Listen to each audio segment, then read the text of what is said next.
Ask yourself. Ask yourself. Ask yourself. Yo, what up? Howdy. How are you doing? I'm doing wonderfully. Are you actually a reactionary? Somebody said you're pretty reactionary. I saw someone else in your chat say that I converted them from reactionary to moderate. I mean, I don't know what constitutes being a reactionary. I don't think I'm too reactionary. Wait. Repeat after me. Trans rights. Yeah, trans rights. All right, we're good. Okay, hit me the fuck up.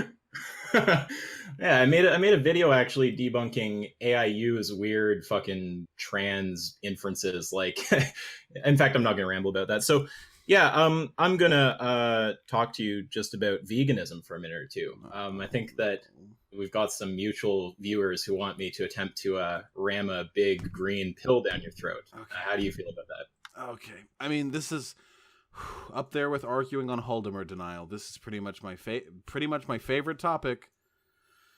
I mean, I'm not even totally sure I understand what that means, but okay. So you currently are not a vegan, right? That's where you're at? That is correct. Okay. Now, obviously, if we replaced all the animals in the factory farms with humans, you would say that it would be morally wrong. We can skip a few steps here. I include animals in my ethical system. I agree that meat eating is morally unjustifiable. Oh, okay. Yeah, well, then we can skip a few steps. I'm not believes meat eating is fine. I'm knows veganism is correct and is too much of a moral hypocrite to go forward with it. Oh, okay. Well, honestly, Vaush, I don't know how much I'm going to have to say to you then. I'm not like a psychologist here who can come in and work your brain. But if you actually agree the position is correct, that makes sense. So just to be clear, I guess, about your position, if we put humans in those factory farms, you're obviously going to say that's immoral, right? Mm-hmm. You can't support that. It would be wrong to buy those products. Mm-hmm. Yeah. And if we have animals in that same situation, you wouldn't say that there is some difference true of animals that, if true of humans, would actually justify the treatment for them. I would say that humans probably have a greater right to well-being and autonomy because we have a greater capacity to experience emotion. But that's a degree of difference, not a degree of kind, you know? Right. So I would agree with that. I just want to make sure that we're in the same position here, because some people will say things like, I think that animals have less value than humans, which I'm down with. That's fine. I agree that if you're like a utilitarian, for example, and you're concerned with maximizing well-being, it's just going to be obvious to you that humans are more capable of well-being than animals. They have a broader capacity for experience. So obviously a human's going to have more value. 100%. But there's of course. Yeah. So there's a sneaky inference that I don't think you're making, but that a lot of other people try to make, where they just make that statement that, I think humans have more value. But then the implication that's hidden in there is, therefore, animals have sufficiently low value that it's justified to Holocaust them in the way that we currently are. And I don't think that you're going to go there, right? No, you're going to say, no, what we do is unironically monstrous with the factory farming. In fact, I'd probably go so far as to say that all of the misery humans have ever inflicted on one another throughout history probably pales in comparison to what we're doing to animals right now. Okay, all right. So you're fully all the way there then. Okay. Yeah, it's actually what in the future this is probably going to be remembered alongside the Holocaust. Yeah, well, sorry, go ahead. My bad. Yeah. It's actually unforgivably bad. My argument here, and this is one of defending hypocrisy, so I recognize my bias in this respect, but the argument that I would have here is comparable to the argument I would make for example, telling people not to buy t-shirts that were made in China. It's that we live in a system of such unfathomably inhuman production, and it's so convenient to adhere to the unethical modes of production in which we live, that I don't know if I can condemn a person ethically on an individual level for participating in systems that are so much larger than them, you know? Oh, wait. Okay, I know what you're saying, but now there's a bit of difference, because you could be kind of doing two things here. So the one you could do would be, you say, I fully agree with veganism and I am just a hypocrite. I'm just not living by my values. But I'm also saying I have a justification. Right, you understand where I'm going. Yeah. I want someone to tell me. Can I just get the point across? Sorry, I just want to get the point across. The second point there sounded like actually a justification from within your moral system, and I have a response to that if that is in fact what you're trying to present. Treat me, since I have no respect for hypocrites, treat me as someone desperately trying to justify something you know is wrong. Explain to me why my proposed defense is invalid. Right. Okay. So if there were a human Holocaust taking place and there were humans in those factory farms, would you say that you have a moral obligation not to buy the products produced by those farms? That's the thing. I genuinely don't know. Because right now, like, we purchase electronics and clothing that are propped up on literal slave labor, and no one really seems to give a fuck about that. So I don't know if I want to I don't know if I want to lower the bar here to the slave labor that already happens, or raise the bar to what I believe should be happening. You know? Well, I have an idea of what you're saying, but just to be clear, are you actually saying that you think people would be morally justified to fund a Holocaust? No, I would say that I do not know. We have to agree there are degrees of separation here. For instance, obviously, to kill a person, unjustified bad. To fund a person killing someone, unjustified bad. To buy a widget from a corporation that uses its funds to perpetuate like murder and such, it's bad, yes, but we've obviously removed. You wouldn't call that person a murderer. So the question really is whether or not there are enough degrees of separation between, say, right now the meat factory industry, the meat farming, or say slaves mining up lithium in the mines of Africa. If there's enough of a difference between me and them, that I can't be held morally culpable.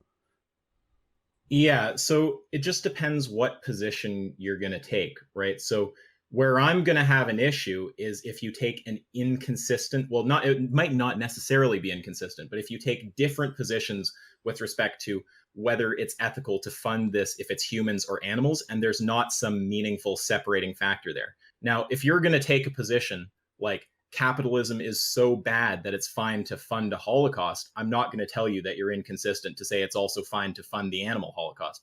But that seems like a pretty extreme view to commit to. Yeah, it's a pretty good way of lessening my agency, isn't it? Pretty convenient for me. This is why I don't like this argument. The argument I just made, mind you. I don't know if it's a valid one or not, but I can't know because I'm so steeped in bias, because I really fucking like eating meat and dairy. I could do without meat. Dairy, I fucking live for. I'm lactose intolerant. I don't give a fuck. I eat so much dairy every day, and I pay for it every day, and it's all worth it. I think... Listen, is it wrong that I'm just stalling my answer on the question in case lab-grown meat becomes a thing? Well, again, if we have a situation where it's humans in factory farms and you think eventually human lab-grown meat is going to come out, do you think in the meantime it would be ethical to fund the human Holocaust? No, but if you asked me that question after the human lab-grown meat was already out, I could just shrug and say, well, we make mistakes, and then chow down on some artificial human flesh. Right, you could, but that wouldn't amount to you saying that it would have been moral for you to pay for it when it was there. No, right? But it means I wouldn't be cognizant of my moral failings at a time where I would feel guilty for my hypocrisy. Right. You can't fault me for being dishonest. I know what I'm doing right now. Yeah, no, I don't think you're being dishonest. I actually had no idea how you'd react on this topic, so I think your reaction is, in a way, it's admirable because of how honest it is, but in a way, it's sad because of how apathetic you seem to be. So, okay, no. I mean, I agree. Okay. I would never accept this level of moral hypocrisy on any other issue. I just, okay, here, how about this? All right, we have to talk about reasonable. Okay, here's a statement that I would make. Okay, this is a bit of a stupid hypothetical, but it's still one that I believe in. Okay, sure. If there was a person who ate meat, who recognized that it was wrong, okay, they know they're participating in a horrid industry, but they eat meat, and they think, like, okay, I could stop eating meat, but, like, my life is miserable as it is. I can barely afford to keep the lights on in my house. My job is shit. Like, being able to eat, like, this fucking sick-ass fucking ethnic food that was passed down to me from my grandparents or whatever, this is one of the few things that I can live for. And to take that away from me, like, I can't do it. Do you think that there is a possibility that the harm done to an individual to deprive them of meat or dairy or what have you would be substantial enough to say, like, okay, all right, maybe you can keep eating meat. I won't say it's unethical if your life is hinged upon the joy that brings you. Or would you say that no level of joy justifies participation in that industry? Well, I mean, we can just cut right into the philosophy terminology, because you're going to know what I mean if I say words like deontological or utilitarian, right? Mm-hmm. Right. So I'm a threshold deontologist. So for me, there's a certain degree of pardon me? No, not the deontologist. Fuck. Wait, don't say that too quickly. Do you understand the difference between deontology and threshold deontology? No, I do. It's just funny for me because I'm a utilitarian, so it's funny for me to make. But you're a rule utilitarian, right? Yes. Right. So threshold deontology is virtually identical to rule utilitarianism. Do you understand what the slight difference is there? I actually heard them as being described as the same thing functionally, just approaching it from two different sort of conceptual or axiomatic positions. But you probably have a more nuanced understanding of it than I do. So please. Well, I mean, I'm not super nuanced, but the slight difference. Okay, so both systems, there's a concern for utility, but there's also some rules that can that matter at the base level. So with the difference is why the rules there, right? So if you're a rule utilitarian, the rules you hold are rules that you think will overall maximize well-being if followed. There could be specific instances where following the rule locally minimizes well-being, but overall, if we have the rule, it will maximize well-being. So with a rule utilitarian, if we talk about something like, let's say, raping some girl when no one finds out and you get more well-being out of it than she gets suffering, right? A standard utilitarian has to say that's ethical. A rule utilitarian can still say that's unethical, because if we normalize the behavior, if we normalize the practice, then it would lead to much worse outcomes in the long run. Right. So like locally in that little situation, sure, it maximizes well-being when you look at just those two. But if you let it happen, if you just allow that to happen whenever, if you don't set up a no rape rule, that's actually going to produce more suffering. Same with, like, if you can kill one person, save 5 by harvesting their organs in the hospital, sure, that would locally maximize well-being. But if nobody we allow would go that to the across hospital because there'd be a chance they'd be killed. Perfect. Yeah. So you're perfectly understanding. So the distinction is that I will still say it's wrong in the vacuum. So even if you go to the vacuum situation and we talk about, okay, no one ever finds out about the rape. You, if you're a rule utilitarian, actually have to say it's ethical there. I'm a threshold deontologist. For me, the rules are not built out of a concern for utility. They're actually deontological rules. So I'm going to say that's still wrong. No, you're right, though. In this hypothetical, I would say that rape is justified. Right. Yeah. So that's just the distinction between you and me. So I would actually say it's not justified. But there is always, because there's a threshold to the deontology, right? There's always some kind of consequential concern, which if you scale it up high enough, eventually I'm just going to say it doesn't even matter that you're violating the right, flip to consequentialism. Right. So I don't know how we got here from your original question. You posed a hypothetical to me. Well, here's my... fundamentally, I can pose it like this. We can generally agree littering is wrong. It's not like super bad, but, keep the earth clean.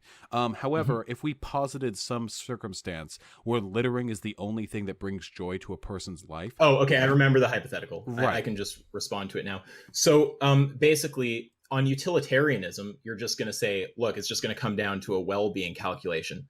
On deontology, you're just going to say if there's a rights violation, thing is just wrong. So if you pose me some situation where this guy's only source of well-being comes from like murdering animals or murdering humans or something, I'm going to look at that, and I'm gonna primarily it's going to be like a utilitarian kind of calculation where, unless you tell me that he is actually getting so much well-being out of it that it somehow outweighs their rights, I'm just going to say, no, that's a wrong thing to do. Right. And I don't even think, pardon me? No. I was just clacking my tongue. Continue, please. Oh, yeah. Okay. So basically, if the question is, can you do this thing that, like, we have to talk about the circumstance there with eating the meat. Does it maximize well-being in the situation? Overall, net well-being goes up from him doing it, or net well-being is still negative from him doing it?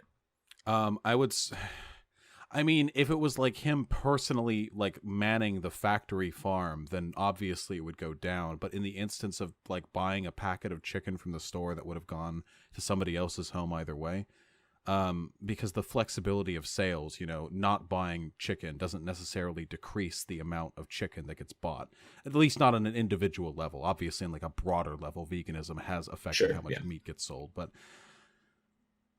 it's really, to me, the fundamental question is how great a degree of separation there is. Because well, wait, that's a different point, though. I just want to address your hypothetical, right? Because if you just want to understand my answer to that, it depends on how you frame it. Okay, so if you say that overall this action doesn't maximize well-being, it just locally maximizes well-being for this guy, but net well-being goes down and there's a rights violation, no fucking way I'm going to say that's good.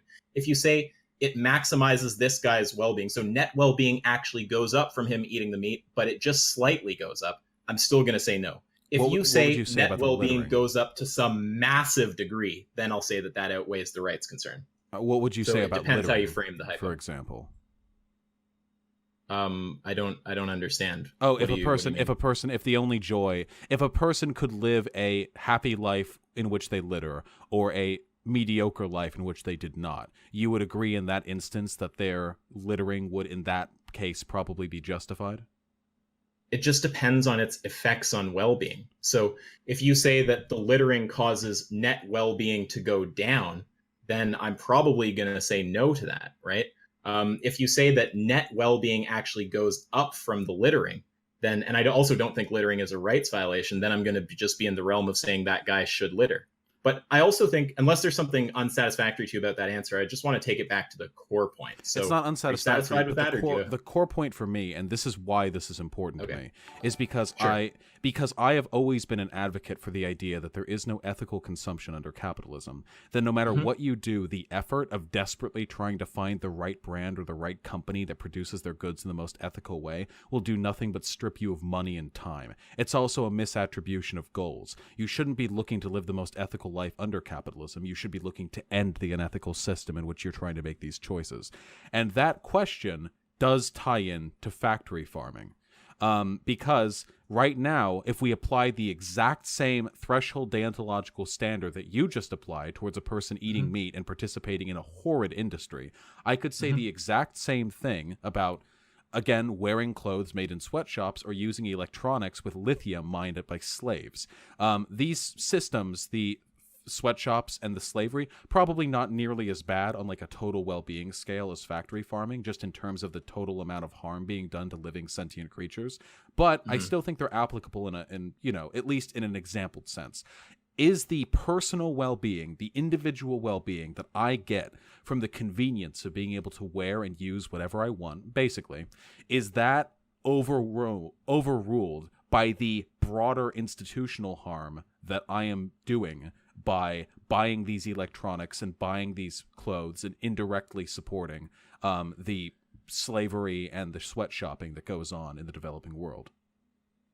Right. So what I thought would happen when I came in here is you'd probably say something along the lines of you'd affirm your rural utilitarianism. And then with respect to animals, you would just say they don't have the same kind of moral consideration. And then I'd be using a kind of consistency argument to try to get you to extend that moral consideration to them. So that doesn't look like what's happening. It looks like you have a general concern for well-being that applies to other beings that are capable of well-being. So if you're a rural utilitarian, for you to say that factory farming is morally justified, it doesn't matter if you can point to some even better situation where, like, if we just pause it for a second, that some like communist revolution or anarchist revolution or whatever it is you're about. Sorry, I don't know your politics too well. If we pause it, that actually maximizes well-being to a greater degree than just ending stopping consuming certain things under capitalism, then that would be fine. But that wouldn't mean that you don't currently have the obligation not to consume those things, because that would still move well-being in the correct direction, right? It would still follow from your ethics. If you agree that right now, but if you agree right now, you can't start the revolution tomorrow. And tomorrow you have a choice to either buy the piece of chicken or not buy the piece of chicken. And you understand that doing so is going to cause net well-being to go down, then your own ethics would just commit you to the position that even if you do see some better solution ultimately, in the meantime, you still have to not buy the stuff. Yeah, but there are 1,000 ways that this can get muddied up. What if I use the electronics and clothing that I purchase and the convenience and time and money afforded to me by using these commercially available products to fight against capitalism and therefore undermine the system that funded the exploitation through in purchasing them? What you can make an argument, this sounds ridiculous, but you could make an argument that I'm sorry? To use meat to end meat production? Because like I can see what you're saying, maybe with electronics or something, but it's going to be a weird kind of argument. Like, how are you going to use eating meat to end capitalism? Well, not eating meat to end capitalism, but you could use meat to give you the caloric production necessary for you to protest. But you can also use the other thing that doesn't cause all the suffering. True, but it is harder for many people. Well, let's just talk about you in the moment, just because we're limited on time. Mm-hmm. For you really think that it's so much harder to go vegan? I could do without meat pretty easily. I cannot imagine not having access to dairy products.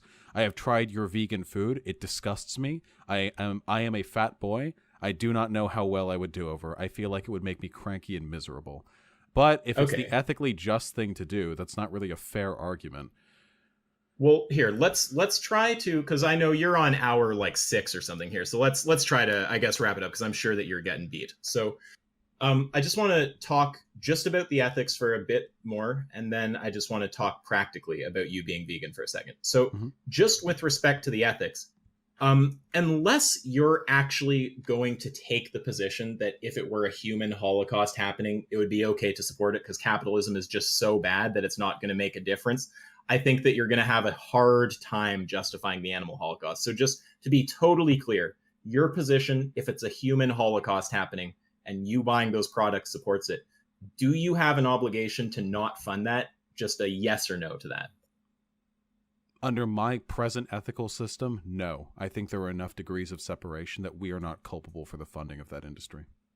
So you think that if humans were being slaughtered in a global holocaust, we have slaughterhouses filled with humans, they're being hung upside down, stabbed in the throat, etc. You know, all the people whose rights you advocate for, trans people, gay people, they're in these slaughterhouses. Your position would be that it's ethical, it's justified under your system to fund that industry, even when stopping funding it would make it seriously decrease in how much it's happening, even without having a full revolution. That would be your position? I don't know. I feel like as a principle, I do not believe that it is efficacious to strike back against an industry by failing to produce the goods they put out. I don't understand. Failing to produce. What do you mean? Failing to buy? Sorry, the goods failing to consume, failing to purchase the goods that they put out. I feel like, generally speaking, there are forms of extra consumer advocacy that can be engaged in. Obviously, degrees of severity do come into play here. I'm not saying it's necessarily a good thing. It may, in fact, even be a good thing to refrain from purchasing widgets or what have you, or human meat in this example. But I feel as though, as a rule utilitarian, I have seen in my lifetime many instances in which this tendency to off-put the blame of an industry onto the people purchasing goods from it, that this tendency is often used to stifle change. And I wonder, and I don't know, but I wonder if anger against the meat industry was directed less through attempts to personally go vegan and more through attempts to systemically defund, regulate, and overthrow it.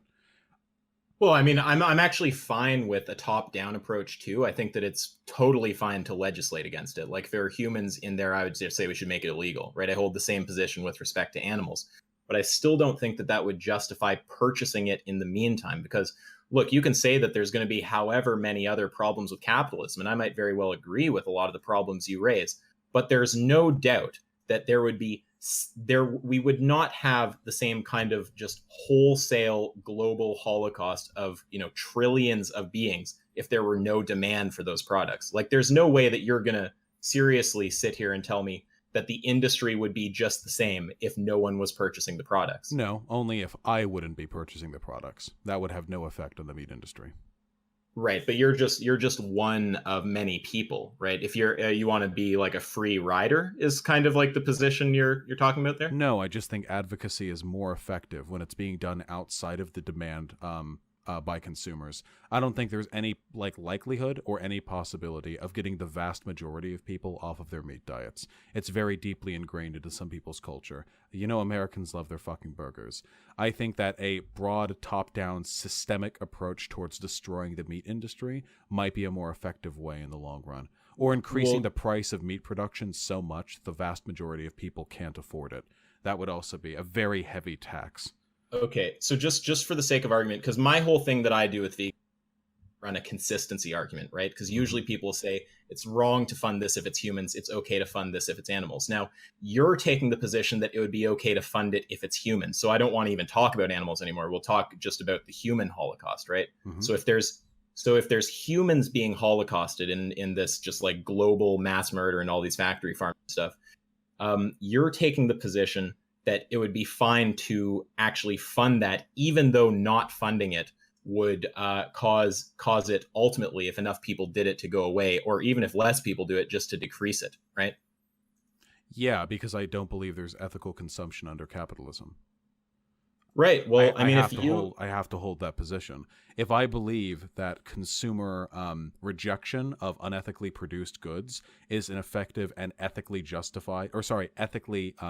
necessary way of fighting back against unjust industries, then I would have to concede. I would have to remodel my entire house, throw out everything that I have, purchase all of it from ethical outlets.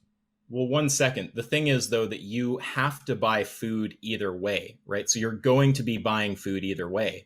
And the choice is just to buy the food that would support holocausting all of these people, all the trans people, all the gay people. Again, sorry to rip on that, but I'm going to use the people whose rights you advocate for here to make the point poignant for you. Well, right? I care about I care about white people too. It's not right. Yeah. No, I don't assume that I would assume you care about everyone equally, but it's extra poignant when it's the people who you focus on for the most part with your advocacy. For people right? with an emotional attachment to abstract philosophical arguments, maybe, but I'm very interested in this at its core. Right. So let me just zero in again. So the thing is, if we have that Holocaust happening, you're going to take the position that even though every single day you have a choice to either fund it or not, that the system is just so bad that it's fine for you to fund it, even though you're not buying it and other people not buying it. And, there's millions of people actually who are not buying it, does make a tangible difference to how many of these people are slaughtered. You would say that you don't have an obligation to refrain from buying it. Yes. Okay. Well, I mean, I just want it clear on the record. I don't have much else to say if that's really the position you're going to take. That sounds pretty loopy to me. It can't be, because every time I go out and buy something, whether it's meat or whether it's clothing that was made in a sweatshop or whether it's just an ice cream cone that's locally sourced and totally healthy or whatever. I guess even that's not vegan. You know what I mean? No matter what I purchase, I'm funding capitalism. I'm funding a fundamentally unethical system. And if I step back from that and I think okay, I could not fund it, and everyone could not fund it, and that's true, but it won't happen. And it deprives me of my ability to engage with society. If I accept the idea that I have to apply a different sort of mode of argumentation when concerning veganism, because I have to purchase food anyway, and going vegan doesn't necessarily deprive me of my ability to engage with society, then that does open me up to other criticisms concerning how to engage with consumer products that aren't necessarily tied to meat production. I feel like if I'm biting the bullet here, I have no choice but to accept the position that even if a global human holocaust was taking place, it would not be unethical, intrinsically, for a person to purchase commodities brought about through that Holocaust. I think I have to bite the bullet on that one. I'm not sure that I'm following you on that. So the way that you're getting to that position is you're basically saying buying anything under capitalism supports capitalism, so there's no distinction between what you might buy? Yeah, I think I have to take that position. So you're telling me that even if we keep capitalism in place and everybody stops buying meat, that would not stop trillions of beings from being massacred? No, just that no one would ever always stop buying meat. Right, but millions of people do. Right? Millions of people. There are billions of humans. And don't you think that saves millions of lives? it might well save millions of lives, and it may well constitute a small downscaling of the scope of the meat industry. But I think that a top-down approach, which treats not the consumers as unethical for their purchases, but the producers as unethical for their decisions, I think that this is a more broadly effective way of dealing with systemic injustice. Well, surely doing both would be the most effective, right?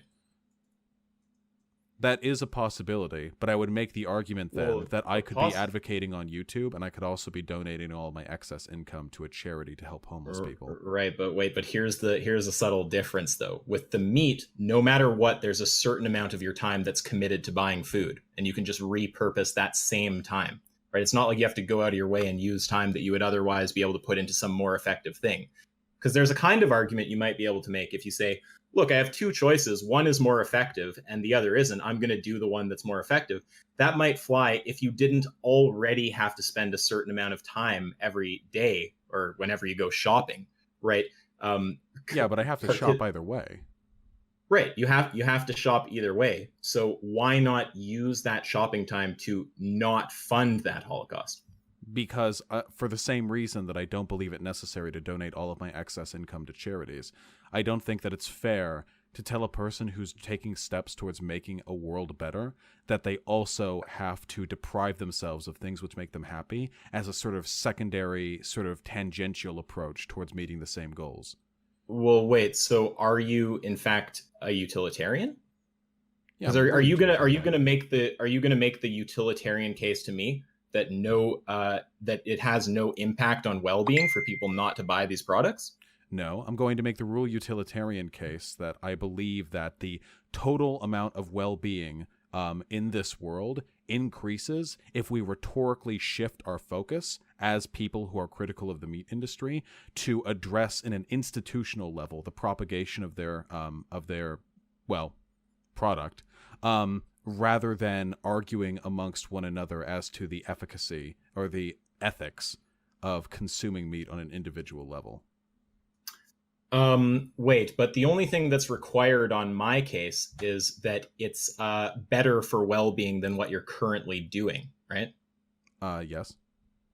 Right. So if it's better for well-being... But there is a threshold to that as well, because you could also argue as a rule utilitarian that if you're walking down the street and you're like upper or you're like sort of middle class or whatever, and you've got a $20 bill in your wallet and you see a homeless person, that you're ethically obligated to give that $20 bill to them. Because even as a rule, in the world, the total amount of well-being would probably increase if everyone who had $20 to spare gave it to somebody who didn't. But there are obviously more nuanced arguments to be made there about how you could do that, but a broader, refocused sort of institutional approach towards homelessness would probably make them happier in the long run. And it's possible that the marginal well-being losses that you would get by contributing small portions of your income would, in the long run, inhibit your ability to advocate on an institutional level. Well, wait. But surely if you have the choice of trying to do something top-down or something bottom-up, and you're committed already to a certain amount of time every week doing the bottom-up thing just by virtue of shopping, it would be better if your bottom-up action were not supporting the Holocaust than supporting the Holocaust. Not if it convinced people that their bottom-up action was all that was necessary, and not if it convinced people engaging in the bottom-up action that the best way for them to fight back against the Holocaust would be to convince other people to engage in bottom-up advocacy rather than advocating for top-down advocacy. Right, but what about you eating a vegan diet encourages people not to do anything top-down? Well, it would keep me from encouraging people to do top-down because I would be miserable with a vegan diet, and I probably wouldn't have the spare emotional energy necessary to stream and tell people why veganism is probably correct. I personally, I don't want to understate how extensive a change to a vegan diet is for a lot of people. How impossible it is for people rooted in social and cultural attitudes. Right, but the thing that I'm tripping out at, right, this is what's weirding me out about the position. So when we talk about that human Holocaust, you seem to say that, look, the best thing we can do is some kind of top-down action. So in the meantime, let's all support the Holocaust. I mean, I just don't understand why would it not supporting the Holocaust? I'm just one of billions of human beings that have no choice but to participate in an unethical trade if they want to get something that they want. if they want to get wait, something they want. And what I want often is meat or dairy. It's right. exactly the same as And capitalism in this respect. And again, if I have to bite the bullet on that argument, I have to bite it on the veganism argument. There are lots of ways people could theoretically deal with the poor ethics of capitalist systems if they just chose not to buy from them. But we've seen, and history has shown, not only is this not an efficacious way of going about it, but very often this causes a refocus of priorities, which causes people to blame the individual for not consuming effectively rather than the institution for not producing ethically. right. So your claim is actually that eating a vegan diet, that's actually negative for veganism? No, not at all. It's a choice that you make. But I don't think Right. necessarily that it comes out to a well-being benefit 100% of the time. Well, that seems like a pretty loopy position. You're saying that you think if people stop eating animal products, that doesn't convert into a benefit in well-being, like an increase in net well-being? No, I'm not necessarily sold on that idea. Okay, so let's just go to the extreme. If everyone stopped eating meat, you don't think that that would cause a significant, like massive decrease? Like, but that won't happen. See, right, but we this don't. is Wait, no, no, wait, but this wait, is wait, but wait, one no, sec. no, But but hold on. You've made your case. At this point, you're just trying to get me to elaborate on mine. So please let me. This is the problem here, and this is the difference between, I suppose, I don't know. Are you a leftist? Politically, like I kind of call myself a centrist, to be honest. Well, this is the problem here. This exact argument could be made for capitalist industry, but the end result of making this argument is a society of people who blame themselves for not doing enough to oppose the selling power of unethical institutional forces. It doesn't work there, and I don't think it works for veganism. Don't you think that a broader, more efficacious solution would be approaching this top down and just getting rid of corn subsidies and putting forward a meat tax so punitive that people can at first barely afford to eat meat more than like twice a month, but as time goes forward and our culture grows less dependent on meat, we see people shying away from it, not only out of economic necessity, but also because they don't care as much anymore because it's not being thrown at them patty by McDonald's. Right. So if you talk about some top-down approach where, for example, we just make it illegal something, that's about as effective as it gets, surely. But I don't know if my point came across, right? So I went to the extreme situation just to show that there is a case where you'll say that the action of the people makes a difference, right? And once you grant that, which I know you do, then you're also in a position where every step in that direction has the same kind of positive impact, just not to the same degree. And then it's your choice if you want to be a person who's making a step in that positive direction or who's just funding the Holocaust. And the exact same argument could be made about purchasing commodities from a capitalist institution. They are identical arguments. What? So I'm not even sure what I'm to take from that, really. Like, what are you trying to like drive at there? The point that I'm making here is that as a leftist, I recognize that there are institutional benefits, not only to taking top-down approaches towards these problems, but also to rejecting proposed bottom-up solutions, because they can refocus blame and cause people to think that individual action can be a solution to institutional harm. If I bite the bullet on this veganism thing, I then have to say that anyone who goes out and buys t-shirts that aren't sourced from like an anarcho-primitivist colony that sews it themselves and sells them for $120 is participating in capitalism, and therefore they could make the world a better place by not doing so. Right. So you're saying, okay, so let's try to get clarity on this. So you're saying that consumption... I do have to end the stream soon. Right. Well, maybe we should continue it at some point, because I'm not persuaded currently by this argument, right? Like this is not getting me to a point that I'm like, maybe I should just go back to eating meat and just advocate that we stop buying or just do some kind of like legal top down thing. No, to end I'm the not. industry. I'm not asking you to stop being a vegan. I'm saying that I don't believe there's a moral imperative for people to engage in individual bottom up action against top down institutional discrimination. Right. So your position is that even if that individual action stops someone from being murdered, it's not an obligation because theoretically there's some more effective thing to do, even though you could do that more effective thing at the same time. Yeah, me purchasing, like arguing with them, say a Target directly contributes to funding an industry that relies on wage exploitation and lobbying to politicians that perpetuates like horrible economic policy. But I do so anyway.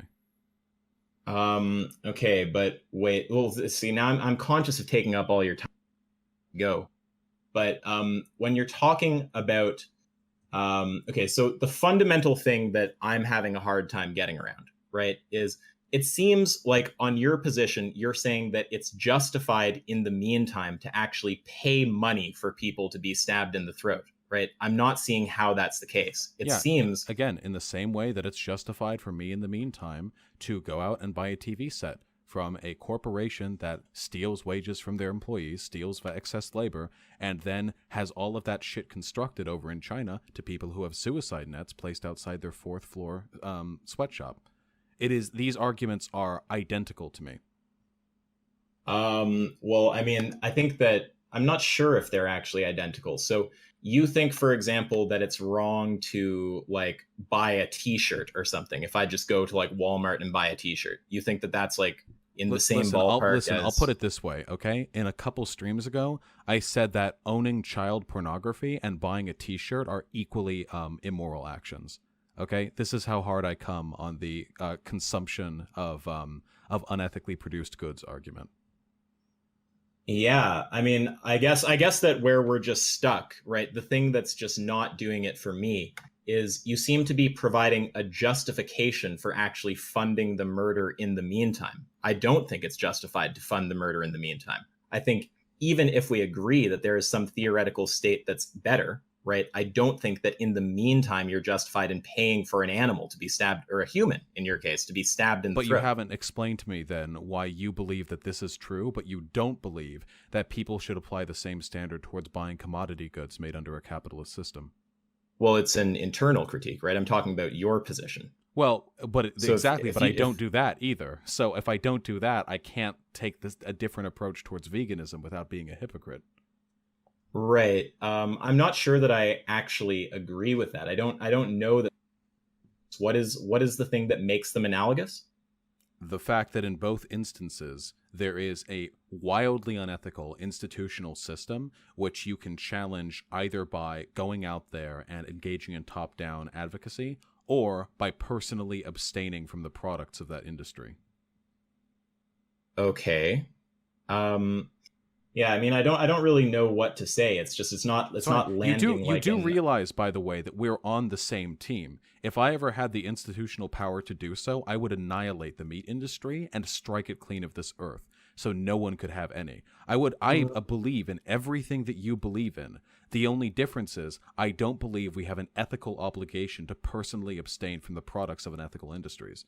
Okay, so you're basing this, basically what it sounds like you're doing is you're analogizing the industry to every other industry, and you're saying that for me to actually, since I see that analogy, since I, Vaush, see that analogy, if I were to stop eating meat, I would also have an obligation to not buy t-shirts from Walmart or something, right? Is that like the kind of thing you're saying? I think that the two arguments are one and the same. If you felt that you were unethical for eating meat, I think you would feel unethical for purchasing a t-shirt from Walmart. Yes. Okay, so let's just grant both and see where that goes, right? So why would you, on your view, where there's that analogy, not simply have an obligation to not do either?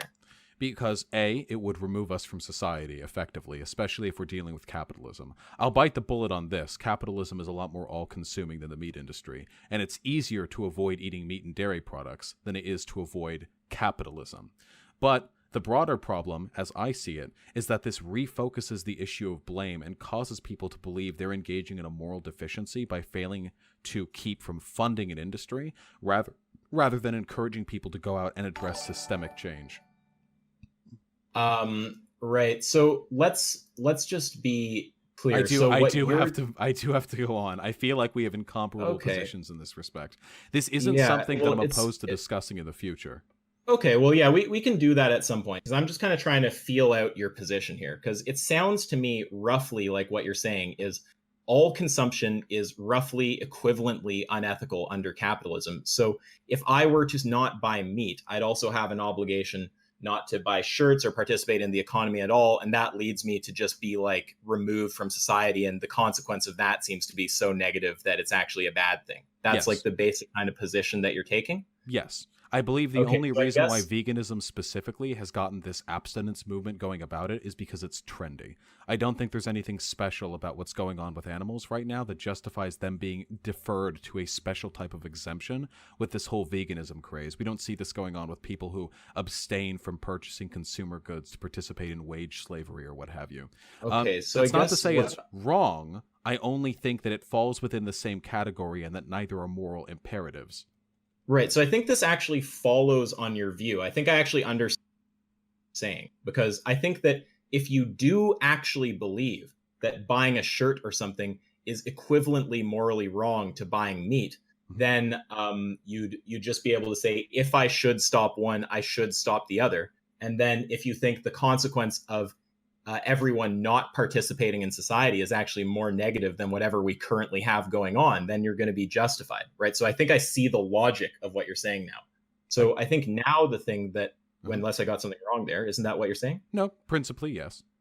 Right. So I think that now that I kind of have that in my head a bit more, I think the thing I'm focusing in on is whether there is, in fact, this analogy. Because if you can convince me of this analogy, I mean, that might push me off of veganism, right? So when you say that it's wrong in the same way that it's wrong to buy a steak, to, for example, like buy a shirt from Walmart, can you tell me why I would be morally wrong to buy the shirt from Walmart? I mean, I can definitely explain why. Well, that's the thing. I don't think it's morally wrong. But under a system in which you believe purchasing meat is wrong, yes, I believe they'd be comparably unethical, and I could explain why. Okay, now Can we do it next time? I'm conscious of your time, so we'll have to pick it up. Vaush, I'll shoot you a friend ad on Discord, and we can please like, do. pick it up or Again, something. keep in mind, in spite of whatever contentions this may bring, I agree with you on every level ethically, only in regards to what needs to be done about it. Do we disagree? Because, and I'm very serious, I'm not like virtue signaling when I say unequivocally that if I had the institutional power, eradicating, I was about to make an edgy joke. Eradicating the meat industry would actually probably be the very first thing I could do. If I could Thanos snap anything off the planet, the meat industry would come before like fascism easily. Right. I actually think what you're saying is probably one of the better cases that I've heard. I think that the one thing that I'm hung up on is not convinced that there is that analogy there. And look, I'm not a dogmatic person. If you really show me there is that analogy, that might push me into a weird position with respect to my views here. Well, that might just make you, that would, if you jumped on that and continued being a vegan, I think that you would be you would be a better human being than me. You just wouldn't be engaging in a moral imperative. Because I wouldn't. Well, you could say it's still it could be an imperative or not. What I would be a hypocrite, though, to not do it with the other things as well. I mean, I don't think there's anything wrong with being like extra super good in one respect, but not in all respects of life. I feel as long as we meet the baseline, like the baseline amoral level of neutrality for everything, any exemptions we take towards goodness and badness in either directions for specific cases can be justified as a personal eccentricity, which can be justified individually, but we can't expect everyone to be ethically consistent on every level of goodness they do to every human being they encounter, because that would, well, I guess it'd just be boring. Whatever the case is, I agree. Yeah. You're obviously extremely versed in these issues, and I would be interested in discussing them with you in the future. Yeah, so we'll pick it up at some later point. But it is good talking to you. And then for next time, what I want is just to understand if that analogy really does, in fact, hold. I would be interested in discussing it as well. Have a good one, okay? Yeah, keep well.